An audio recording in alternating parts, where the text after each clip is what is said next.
Hey, welcome back to the channel. In the garage today, been getting a lot of snow lately. We had about 15 to 20 centimeters the other Saturday night into yesterday.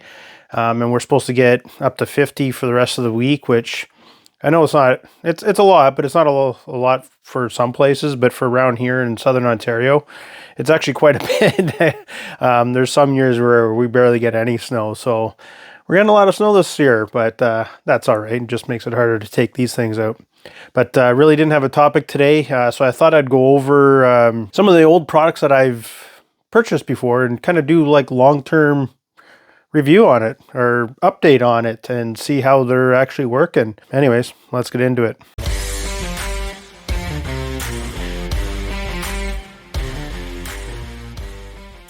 What a beauty. No. Sorry, it's about that. It's not about the bike. So this is the MotoMaster Lift and ATV Lift. I've had this. This is my fourth winter. Bought it back in 2021. For that, it's working fantastic. Still puts the bike up perfectly. There's no issues. The only issues I have run into is of my own doing. So down here you can see there's a little bit of rusting, but that's from some arsehole, you know, washing when the bike's up here and not drying it off. But so this isn't really an issue. Still works exactly, don't mind the slippers, exactly how it's supposed to. Goes up nice and easy. Actually, let me just pull this away. I'm gonna need two hands for this.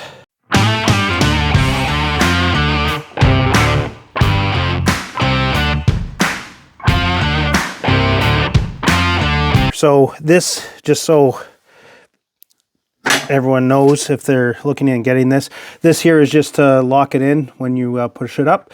Lock it in. And the reason I like this one better than the other one that I'm going to show you in a sec is because of this foot pedal. You can have both hands free. Still works perfect. Lifts still just as good as new.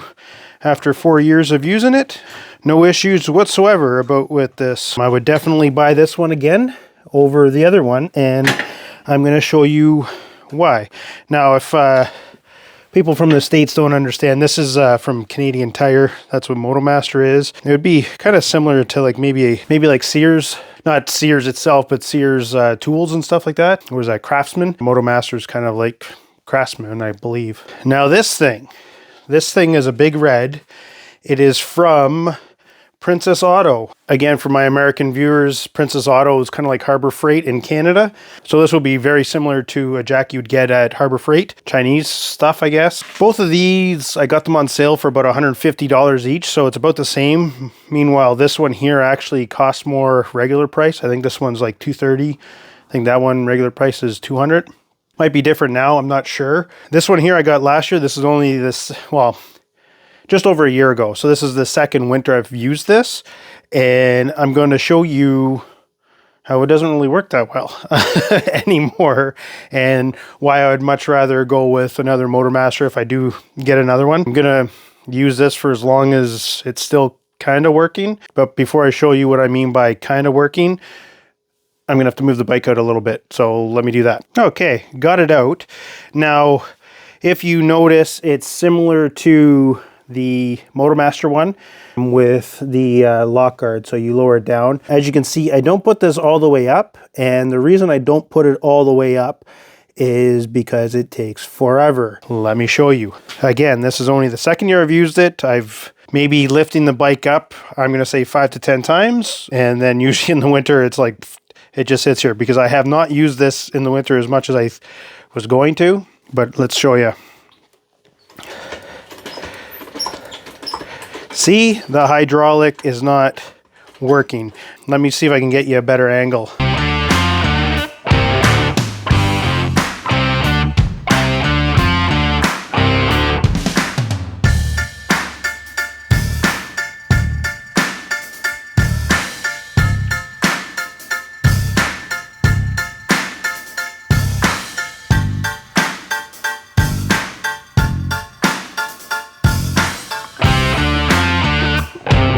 There, I got it to the highest rung. So another reason why I like the other one better is it's a foot pedal, not this hand to release the pressure. So there, leave it at that. So long-term review, MotoMaster Lift, good. Big Red, Harbor Freight, Princess Auto. I'm gonna have to change the bottle jack or get a new jack altogether. I do like the wheels on it, but yeah, longevity, go with the MotoMaster. Now, in no particular order, next one up is the ST2 Brake Module. This one here I got for my daughter's bike. It's supposed to flash when you're slowing down. You know, there's different things that it does just to kind of help see you on the motorcycle. However, junk, as you can see, it's off of here. I did a review on this already. It's not very good. Since I've posted this, and it's not because I did it, but I guess they've had a lot of complaints. ST2 keeps emailing me. I've had probably about 5 or 6 emails in the past couple of months about all the issues that they've had with the ST2. And if I want, I can buy the original one at a discounted rate because I've already paid for this one. I'm not going to do that because I'm worried I'm just going to, I think it's like $80 that they're saying I can get it for. If it's like this, I'm not even going to bother. Yeah, I'm not going to, this is junk. I wouldn't waste my money on it. Next up, Power Vision and the Power Vision 4. Both of them work great. Haven't had any issues with them. I would recommend either one. When I did a review on them, I kind of said I like the original better. I'm kind of warming up to the Power Vision 4, maybe because I'm getting into the new age, I guess. I am liking the fact that you can do everything over the Bluetooth or downloading. You don't have to hook it to a computer. I did have someone ask me about whether you can use this while you're like listening to music and stuff to do like the live gauges. Yes, I had to go and try it. It's actually done through the app, not through Bluetooth. So I was able to actually like connect to a Bluetooth device as well as connect to this through the app. So you are able to do that. I do hope they come out with an auto tune for the Indians, which they don't have yet. But other than that, both of them, highly recommend. See if I can zoom in on that one. That is the FOD Sports Bluetooth communication. As you can see, it's on my original Wish helmet, and it's probably just gonna stay there. So I did a review on it. Still works, still does what it's supposed to do. Still a little quiet when you're listening to it. Works fine. We just don't like to communicate to each other when we're on the bike, so we don't even use it anymore. So it works fine. There's obviously a lot better ones out there that will be louder and work a little bit better than that, but for a cheap alternative, it's not bad. I just wouldn't waste my money on anything like that because we obviously don't use them. Now for mods to the bike, Saddleman seat. Can't go wrong. Love this thing, comfortable. We don't ride 2-up as much anymore as we do on the bigger ones, but my wife and my daughter, when she goes, have no complaints with the comfort of the passenger. That's why we got it. I mean, I'm a fat ass, so even the stock seat I didn't have an issue with as a rider. This one works really well. No issues with it, no real wear and tear. Got a little bit of this here, that's more for my boots going across, but I believe once I wipe it off, it'll be fine. I just haven't cleaned it in a while. But yeah, no issues. It's held up really good. Yeah, no complaints with that. Now for performance wise, I really haven't done much to either of the bikes. DK Customs for the air cleaner. Oh, I need to clean that out. I got this because this was one of the only ones I could find that would come with the catch basin. Now, let's see if I can show you where I hooked up the catch basin. Catch basin's down there, or catch canister or whatever. That's for any stuff that oil and crap that comes out. It gets caught in there.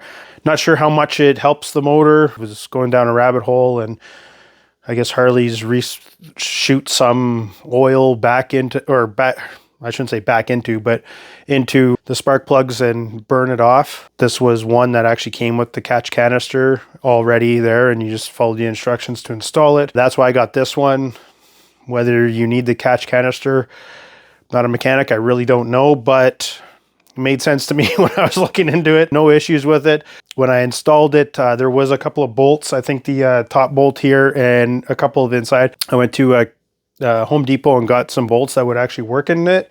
Put it on, contacted the company, and within like 3 days I had some the proper bolts and everything for it, as well as they sent me a keychain about stock bikes suck. Fantastic, good customer service with DK Customs, no issues with that. Highly recommend it. I think a lot of people, they're kind of limited in the style, so some people might not like the styles that they have available, but I like it. It's kind of minimalistic, doesn't stand out too much. I like it. I'd recommend it. The only other mod I really did with this is I do have the Memphis Shades handguards on here. They do work well. To me, they're just ugly, so I don't use them, so I keep them off. If I use this every day in colder weather, I would leave them on, but the fact that, you know, once a week I go out, I can risk having a little bit of cold hands. I do have the hand warmers, but the Memphis Shades do keep the wind off, which helps really keep your hands warm, but I'd rather go for the looks than function, so I just leave them off. But if you're riding all the time in cold weather, I would recommend them. They do keep the wind off. So Memphis Shades, they're up there. I don't feel like taking them down. I'll put a picture somewhere, but they're good. They're just ugly. Now the mods on the Royal Enfield, really the only real mods we had done, we got the engine guards that came with the bike. They just never gave it to us. It's like a year later they gave it to us. They work well. My daughter has dropped it a couple of times, and it does protect the bike. Drop it. She had one crash. The other one just literally just dropped it. No real damage when she's dropped it otherwise. We do have the handle guards. She hates the look of them. Whatever, they're off the bike. And the only other thing we did is because she cracked the headlight, got this off of Amazon or eBay. Looks kind of cool because it's got the R. However, it's very hard to get lined up right. It is a little off, annoys the hell out of me, but not enough for me to go ahead and fix it right now. Now, the big boy. I haven't done any modifications whatsoever on this, but I do want to touch on one thing, and it's an old guy thing, and I never knew I wanted it until this bike actually came with it, and that's the cup holder. Only use it a couple times. It's when I go out and we go with my daughter or go somewhere and have a cup of coffee. You know, coffee, sometimes just regular cup of coffee now is like $3-4. I'm not going to throw it out when I get a large.